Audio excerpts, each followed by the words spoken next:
परसों भारत के प्रधानमंत्री नरेंद्र मोदी इन्होंने राष्ट्र के नाम एक संदेश दिया और उसी के पश्चात ट्विटर पर एक ट्रेंड शुरू हुआ। वह ट्रेंड है मोदी भाषण रोको ऑक्सीजन नहीं। जी हां दोस्तों, मैं हूं इंजीनियर स्नेहा और आप देख रहे हैं द थिंक। इस वक्त की सबसे बड़ी खबर बहुजन समाज के लिए हम खबरों को लेकर आए हैं। सबसे पहली बात यह है कि भारत के प्रधानमंत्री देश को संबोधित करते हैं और उसी के पश्चात ट्विटर पर उनके भाषण रोकने को लेकर एक ट्रेंड चलाया जाता है। ये इसलिए चलाया जाता है क्योंकि देश के अंदर कोरोना महामारी का दूसरा लहर चल रहा है और ऐसे में इस दूसरी लहर में लोग काफी परेशान हैं और समस्याग्रस्त हैं। इन लोगों की समस्याएं स्वास्थ्य को लेकर है। अस्पतालों में जगह नहीं है, मरीजों की संख्या लगातार बढ़ती जा रही है। अस्पतालों में दवाइयां नहीं, इंजेक्शंस नहीं और साथ ही मरीजों के लिए बेड नहीं, जगह नहीं मिल पा रही है मरीजों को। वहीं दूसरी तरफ अगर देखा जाए तो कोरोना वैक्सीन को लेकर भी एक तरफ भ्रष्टाचार नजर आ रहा है और दूसरी तरफ उसकी कमी को महसूस किया जा रहा है और लोग परेशान हैं। ना उन्हें वैक्सीन मिल रही है, ना दवाइयां मिल रही है, ना ही अस्पताल में जगह। जब लोगों की मौतें हो रही है तो उसके बाद ना उन्हें शमशान घाट में जगह मिल रही है। शमशान घाट में लाशों के ढेर है और वेटिंग लिस्ट पर लाशें हैं।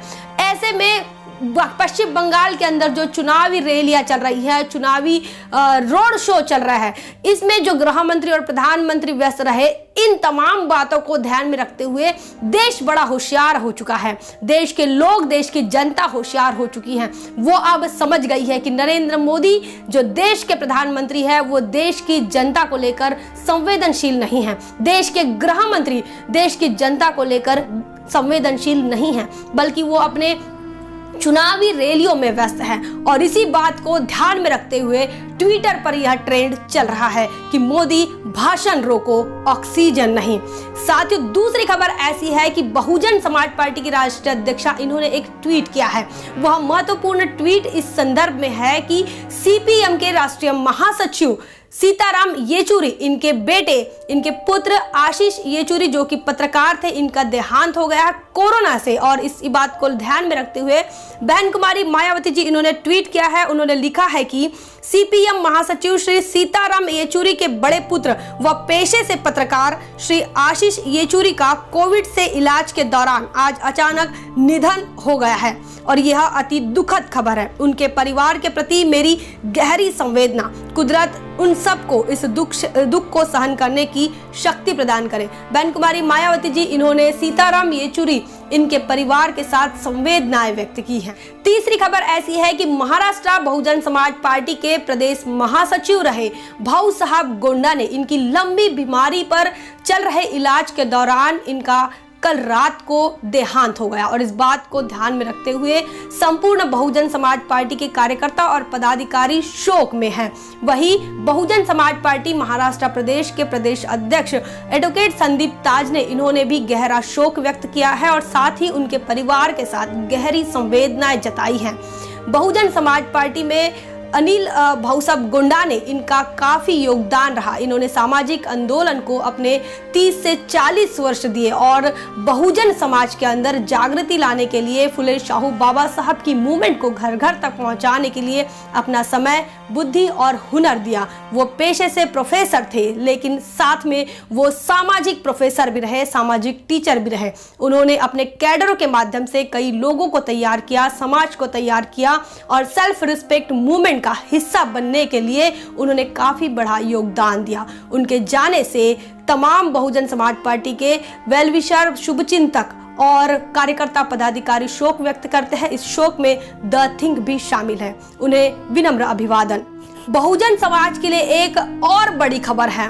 आपको बता दें कि राष्ट्रीय स्वास्थ्य प्राधिकरण के सीईओ आर.एस. शर्मा इन्होंने नया ऐलान किया है। ऐलान ऐसा है कि आने वाले समय में 18 से 45 वर्ष के तमाम लोगों को अगर टीका लगवाना है कोरोना वैक्सीन को लेकर, अगर उन्हें कोरोना वैक्सीन लगवानी है तो इसके बाद उन्हें भुगतान करना पड़ेगा और उन्हें निःशुल्क यह वैक्सीन नहीं मिलेगी।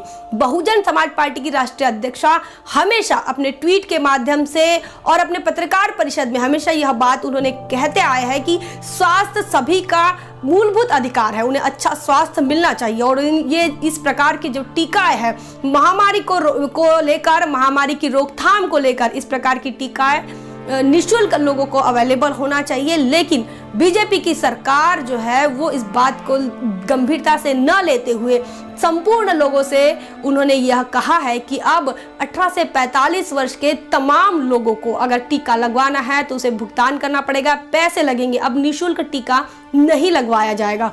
और आने वाले समय में यह भुगतान जो है ये आप किसी भी सरकारी अस्पताल और किसी भी अस्पतालों से आप कर सकते हैं। लेकिन सवाल अब भी यही है, यहाँ लोगों के घर में खाने पीने की समस्या आज दिख रही है, रोजगार की समस्याएं दिख रही हैं, लोग अलग अलग परेशानी से जूझ रहे हैं। और ऐसे में लोगों को पैसे से टीका लगवाने की जो बात कह रही है तो इसमें सबसे ज़्यादा परेशान अगर कोई होगा तो इस देश का बहुजन समाज होगा, इस देश का शेड्यूल कास्ट, इस देश का शेड्यूल ट्राइब और ओबीसी समाज होगा, माइनॉरिटी समाज होगा, मध्यम वर्ग के लोग ज़्यादा सफ़र करेंगे। और ऐसे में बीजेपी की मंशा भी हमको नज़र आ रही है। एक तरफ ये कोरोना महामारी के चलते बीजेपी जो है वो ना महामारी को रोक पा रही है, ना ही अस्पतालों की समस्याओं को, स्वास्थ्य की समस्याओं को हैंडल कर पा रही हैं, और ना ही इस देश के अंदर एजुकेशन सिस्टम पूरा खत्म हो चुका है, एम्प्लॉयमेंट सारा खत्म हो चुका है, नौकरियां नहीं निकली है, रोजगार को लेकर लोग परेशान हैं, बेरोजगारी बढ़ते जा रही है। यहाँ पर पूरे माहौल को अगर आप देखते हैं तो बीजेपी की जो सरकार है यह पूरी तरह से फेल नजर आ रही है।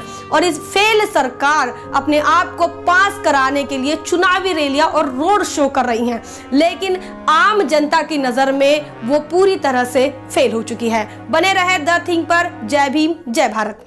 बहुजन विचारधारा को घर घर तक पहुंचाने के लिए हमारे YouTube चैनल को सब्सक्राइब करें, लाइक करें, कमेंट करें, शेयर करें और बेल आइकन की घंटी दबाना ना भूलें।